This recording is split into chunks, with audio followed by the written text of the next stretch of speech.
प्रस्तुत है लोकवाणी, आपकी बात मुख्यमंत्री श्री भूपेश बघेल के साथ।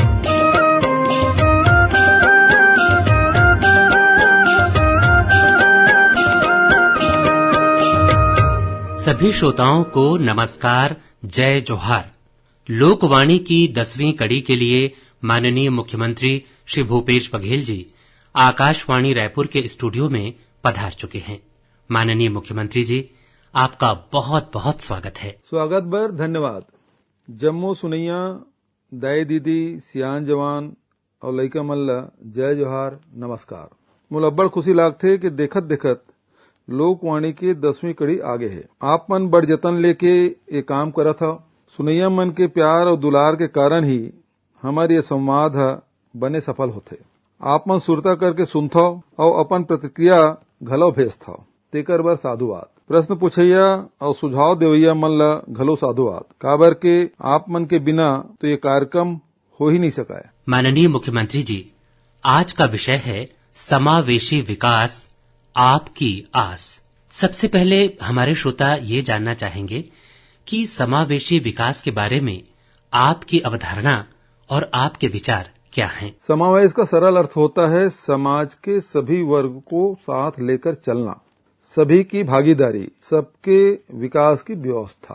सर्वे भवन्तु सुखिनः के वेद वाक्य में भी यही भावना है जो हमारी सांस्कृतिक विरासत है। सवाल उठता है कि प्रचलित व्यवस्था में किसका समावेश नहीं है, कौन छूटा है?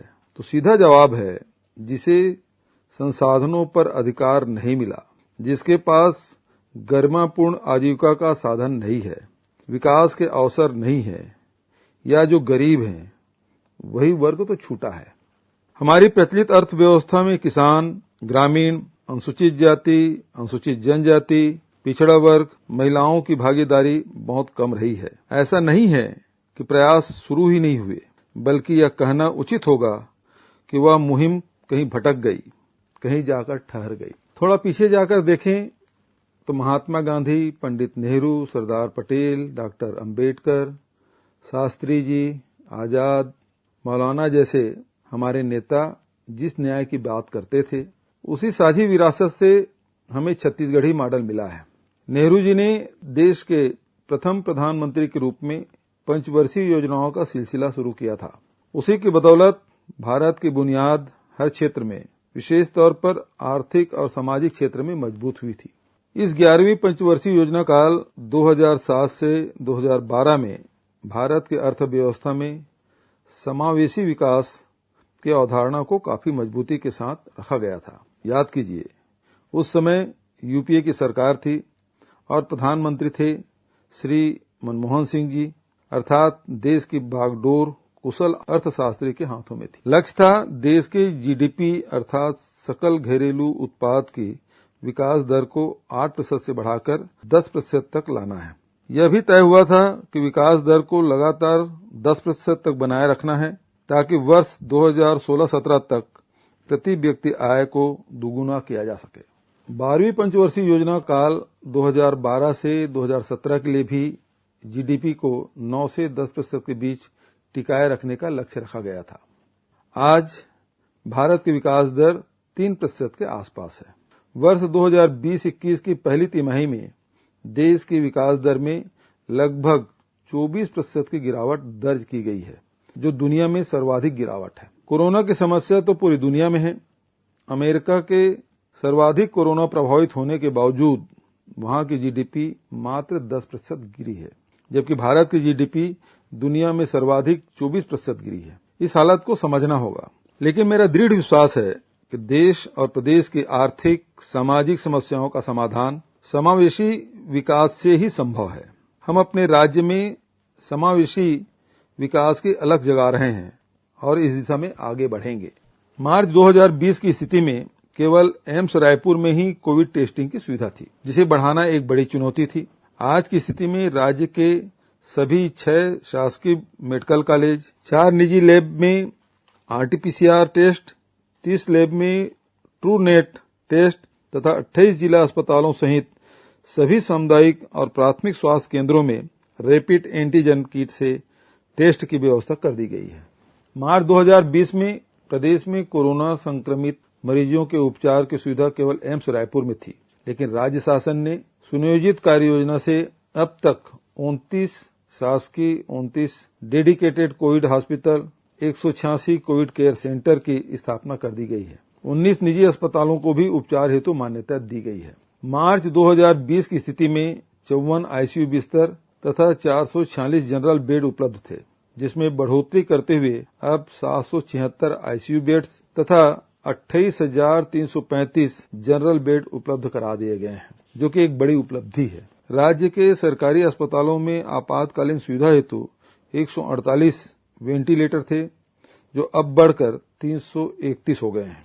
भाइयों और बहनों, संक्रमण की रोकथाम और उपचार के लिए हम हर संभव उपाय कर रहे हैं। बीमारी के बारे में होने वाली चर्चाओं से कई बार धीरज छूटता है, लेकिन इस वक्त सबसे बड़ी जरूरत है सब लोग मिलकर हिम्मत का परिचय दें। सावधानी और साहस से यह दौर भी निकल जाएगा। अभी जो नया ट्रेंड है उसके अनुसार राज्य में ज्यादातर व्यक्ति एसिम्प्टोमेटिक श्रेणी में आ रहे हैं। इसको लेकर भी भ्रमित होने की आवश्यकता नहीं है, लेकिन फेस मास्क और फेस शील्ड के महत्व को समझें। हाथ साफ करने के लिए साबुन पानी, सैनिटाइजर का उपयोग करें, भीड़ से बचें। एसिम्प्टोमेटिक मरीजों के होम आइसोलेशन की सुविधा भी नियमानुसार उपलब्ध है। लगातार समीक्षा और सुधार से स्थितियों को बेहतर किया जा रहा है। हमें टेलीमेडिसिन परामर्श केंद्र के माध्यम से पूर्ण जानकारी, उपचार हेतु मार्गदर्शन व दवाइयां उपलब्ध कराने की सुविधा भी दी है। फिर एक बार कहता हूं कि संकट अभी टला नहीं है, सावधानी जरूरी है। माननीय मुख्यमंत्री जी, आपने समावेशी विकास की अवधारणा को काफी अच्छे ढंग से समझाया। अब ये बताने का कष्ट करें कि समावेशी विकास की अवधारणा को छत्तीसगढ़ में किस प्रकार से लागू किया जा रहा है। समाज के जो लोग, चाहे वे छोटे किसान हों, गांव में छोटा मोटा काम धंधा करने वाले लोग हों, खेतिहर मजदूर हों, वनोपज पर आश्रित रहने वाले वन निवासी तथा परंपरागत निवासी हों, चाहे कमजोर आर्थिक स्थिति वाले परिवार की महिलाएं हों, ग्रामीण अंचलों में परंपरागत रूप से काम करने वाले बुनकर हों, शिल्पकार हों, लोहार हों, चर्मकार हों, वनोपज के जानकार हों, मेरा मानना है कि सभी के पास कोई न कोई हुनर है जो उन्हें परंपरागत रूप से मिलता है। समय की मार ने उनकी चमक, उनकी धार को कमजोर कर दिया है।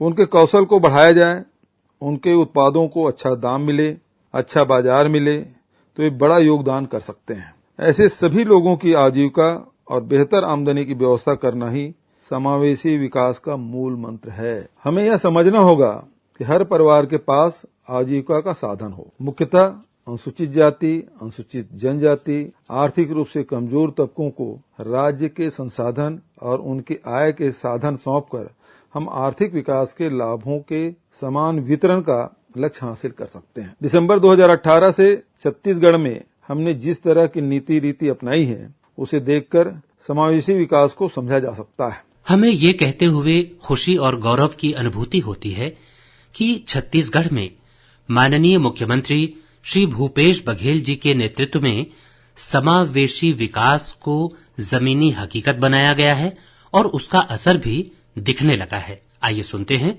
कुछ श्रोताओं के विचार और लेते हैं कुछ सवाल। मैं मनीष साहू कुरू से बोल रहा हूँ। सर, मैं छत्तीसगढ़ में समावेशी विकास के लिए माननीय मुख्यमंत्री जी को धन्यवाद और बधाई देना चाहता हूँ।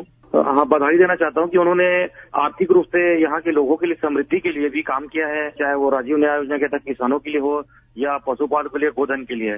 और साथ ही शिक्षा के क्षेत्र में जो अभी सरकारी इंग्लिश मीडियम के स्कूल खोल रहे हैं, उससे निश्चित तौर पे एक अच्छा प्रयास किया जा रहा है, ताकि जो भेदभाव है अमीर और गरीब लोगों में वो दूर होगा। साथ ही मैं माननीय मुख्यमंत्री जी से यह कहना चाह रहा हूँ कि पूरे जो जितने भी ब्लॉक हैं वहाँ पर सरकार की तरफ से सार्वजनिक उपक्रम के उद्योग धंधे खुलवाएं, ये मेरा उनसे निवेदन है, ताकि ज्यादा से ज्यादा यहाँ के लोगों को रोजगार मिल सके और हम सभी लोग एक प्रकार से विकास कर सके। ये मेरा निवेदन है। सर, मैं लखनऊ राम भास्कर, ग्राम पंचायत चंदीनाथ से बोल रहा हूँ। सर, मैं आपको बताना चाहता हूँ कि हमारे जिला दंतेवाड़ा में रोजगार केंद्र आमचो गाँव आमचो रोजगार की शुरुआत हुई है। सर, हमें जिला पंचायत की तरफ से सहायता मिली है अलग अलग रोजगार, जैसे कि किराना, साइकिल स्टोर और फोटोकॉपी दुकान, मतलब कुछ दुकान खोलने का अवसर मिला हमें। मैं अपने गांव में किराना के स्टोर दुकान खोला हूँ। सर, मेरा नाम सुरेश कुमार कश्यप है। मैं कक्षा 10वीं स्कूल शासकीय हाई स्कूल बालूद विकासखंड दंतेवाड़ा जिला दंतेवाड़ा का छात्र हूँ। मेरे पिताजी कृषक है और माता स्व सहायता समूह में कार्य करती है। कोरोना काल में पढ़ाई जारी रखने के लिए सरकार की पढ़ाई त्वहर द्वार और जिला प्रशासन द्वारा नई पहल ज्ञान गंगा ऑफलाइन सर्वर पंचायतों में लगाया गया है, जिसमें मोबाइल के डाटा के द्वारा अध्ययन सामग्री अपलोड कर लेता हूँ। इसके माध्यम से मेरे पिताजी को जैविक खेती के बारे में और मेरी माता को स्व सहायता समूह के बारे में जानकारी मिल जाती है। इसके लिए आपको और जिला प्रशासन को बहुत बहुत धन्यवाद। माता पिता पढ़ाई के लिए मोबाइल देते हैं, परंतु कार्टून देखने के लिए मोबाइल नहीं देते। आपसे निवेदन है कि मेरे माता पिता को कह दे कि कार्टून देखने के लिए भी मोबाइल प्रदान करें। आप बोलेंगे तो वे आपकी बात जरूर मानेंगे। मनीष भाई, किसानों को जब हम अर्थव्यवस्था की धुरी मान लेंगे तो समझ लीजिए कि समावेशी विकास की धुरी तक पहुंच गए हैं। आपने राजीव गांधी किसान न्याय योजना के बारे में कहा। निश्चित तौर पर इससे हमारे प्रदेश के 19 लाख किसानों को लाभ मिल रहा है। 2 किस्त में 3000 करोड़ का भुगतान हो चुका है। अब जल्दी ही पूरे 5700 करोड़ रुपए के भुगतान का वादा भी पूरा हो जाएगा। हमने न सिर्फ धान के किसानों को 25 रुपए क्विंटल देने का वादा पूरा किया है, बल्कि मक्का, गन्ना के साथ छोटी छोटी बहुत सी फसलों का भी बेहतर दाम देंगे। हमने कर्ज माफी की, सिंचाई कर माफ किया और अब न्याय योजनाओं का सिलसिला भी शुरू कर दिया है। गोधन न्याय योजना के चालू होते ही गौठान निर्माण में तेजी आई है। हर 15 दिन में हम खरीदे गए गोबर का भुगतान कर रहे हैं। स्व सहायता समूह से जुड़कर ग्रामीण महिलाएं गोबर खरीदकर वर्मी कंपोस्ट बना रही है। इस तरह से ग्रामीण जनता ही नहीं बल्कि अनेक संस्थाओं को भी अपनी भूमिका निभाने का अवसर मिला। ग्रामीण अर्थव्यवस्था के लिए गांव के सभी वर्गों का एकजुट होना मेरे ख्याल से सिर्फ आर्थिक नहीं बल्कि सामाजिक क्रांति भी है। जिस तरह से कुछ लोग गाय और शिक्षा प्रणाली को लेकर सिर्फ बातें करते थे, करते कुछ नहीं थे, उन्हें यह देखना चाहिए कि हमारे 40 नए इंग्लिश मीडियम स्कूलों में प्रवेश भी अब सम्मान का विषय बन गया है। पढ़ाई तुहर दुआर, पढ़ाई तुहर पारा जैसे लोक अभियानों से हमने बच्चों को पढ़ाई से जोड़े रखा है। जहां तक ब्लॉक स्तर पर उद्योग धंधा खोलने का सवाल है तो यह बता दूं, हमें वरिष्ठ सांसद राहुल गांधी जी ने न्याय योजना शुरू करने, हर ब्लॉक में फूड पार्क खोलने जैसे व्यवहारिक उपाय बताए थे। हमने 200 फूड पार्क खोलने की योजना बना ली है और इनमें से 100 से ज्यादा के लिए जमीन का इंतजाम भी हो गया है। हमने औद्योगिक विकास को ब्लॉक स्तर पर पहुंचाने वाली नई औद्योगिक नीति लागू कर दी है। लखनऊ राम भास्कर जी, यह जानकर खुशी हुई कि आमचो बस्तर, आमचो ग्राम, आमचो रोजगार के माध्यम से जो पहल हमने की है उसका लाभ मिलना शुरू हो गया है। परदेसी भाई, लक्की भाई और कई साथियों ने इस बारे में बताया है। सबको धन्यवाद। दंतेवाड़ा के छात्र सूरज कश्यप ने बताया कि पंचायत में लगाए सर्वर से उसे ही नहीं बल्कि उसके माता पिता को भी लाभ मिल रहा है। सूरज बेटा, आप लोगों के साथ मिलकर ही हमें बस्तर को बदलना है। मैं आपके माता पिता से कह देता हूं कि आपको कभी कभी कार्टून और अन्य रोचक तथा ज्ञानवर्धक कार्यक्रम देखने दिया करें। माननीय मुख्यमंत्री जी, नरवा गरवा घुरवा बारी को लेकर आज भी ग्रामीण अंचल में बहुत जिज्ञासा है। ऐसा कोई कार्यक्रम नहीं होता जिसमें इस संबंध में चर्चा न हो। आइए एक सवाल लेते हैं। जी, मैं मानवेंद्र साहू बोल रहा हूँ, गर्रापाड़ जिला राजनांदगांव से। नरवा गरवा घुरवा बारी आपकी महत्वाकांक्षी योजना है। इसके माध्यम से हम समावेशी विकास कैसे प्राप्त कर सकते हैं या इसके माध्यम से उद्देश्य की प्राप्ति कैसे होगी, खासकर बेरोजगारी के संबंध में? मानवेंद्र भाई, हमारी सुराजी गांव योजना को आप लोगों ने जिस तरह से हाथों हाथ लिया है उससे मैं बहुत उत्साहित हूँ। यह योजना वास्तव में ग्राम वासियों को ही चलानी है। नरवा का पानी सिंचाई के लिए भी जरूरी है और अन्य कार्य के लिए भी। गरवा, गौठान, गोधन न्याय योजना सब एक दूसरे से जुड़ गए हैं। जैविक खाद भी बन रही है और मूर्तियां भी। हर गौठान में समिति भी है और इसके साथ महिला स्व सहायता समूह भी बन रहे हैं। सब मिलकर अपने गांव की जमीन को उपजाऊ भी बना रहे हैं और रोजगार का नया नया साधन भी अपना रहे हैं। गौठान, गोधन, बाड़ी, जैविक खाद निर्माण, विपणन आदि के माध्यम से लाखों लोगों के लिए रोजगार के रास्ते बन रहे हैं। मुझे लगता है कि गांव के संसाधन को जब गांव के लोग अपना समझकर उसे आर्थिक उन्नति के लिए उपयोग में लाते हैं तो यह समावेशी विकास का सबसे अच्छा उदाहरण बन जाता है। मेरा पूरा विश्वास है कि आप सब लोग मिलकर गांव को सचमुच में चमन बना देंगे और यही छत्तीसगढ़ की सबसे बड़ी ताकत होगी। माननीय मुख्यमंत्री जी, कोरबा की अनीमा सहाय आपसे सीधे रूबरू हैं। उनकी पूरी बात सुनने के बाद आप जवाब देने का कष्ट करिएगा। मेरा नाम अनीमा सहाय है, मैं छत्तीसगढ़ कोरबा से बोल रही हूँ। माननीय मुख्यमंत्री जी भूपेश बघेल जी को मेरा प्रणाम बोलिएगा।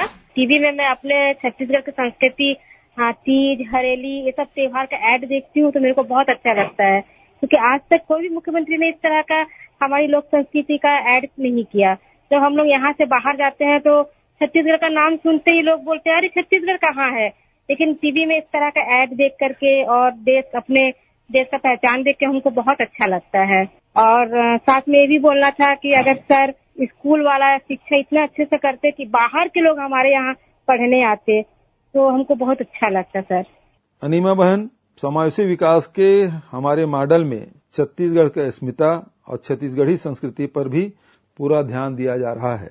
मेरा मानना है कि जब हम अपनी संस्कृति से जुड़े रहते हैं तब हम न सिर्फ अपने मन में शांति और खुशी का अनुभव करते हैं, बल्कि हमारे मन में उत्साह और उमंग भी पैदा होती है। यह ऊर्जा हमें न सिर्फ अपने परिवार के प्रति जिम्मेदार बनाती है, बल्कि समाज और प्रदेश की प्रगति में भी सहायता करती है। हरेली, तीजा, पोरा, भक्त माता कर्मा जयंती, विश्व आदिवासी दिवस, छठ पूजा के अवसर पर अवकाश देकर हमने यह महसूस किया है कि ऐसे अवसरों पर लोग न सिर्फ खुशी मनाते हैं, बल्कि अपने मूल्यों, आदर्शों और जड़ों से भी जुड़ते हैं। गरिमा और अस्मिता का यह जुड़ाव भी समावेशी विकास के लिए जरूरी है।